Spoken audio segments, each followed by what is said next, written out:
أعوذ بالله من الشيطان الرجيم. بسم الله الرحمن الرحيم.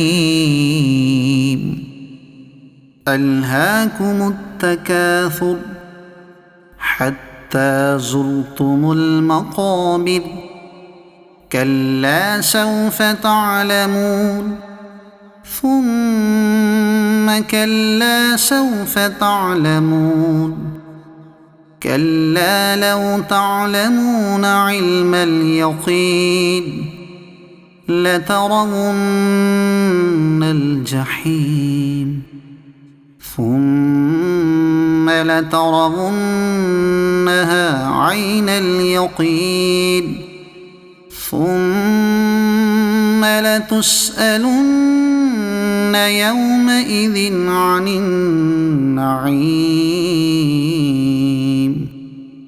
صدق الله العظيم.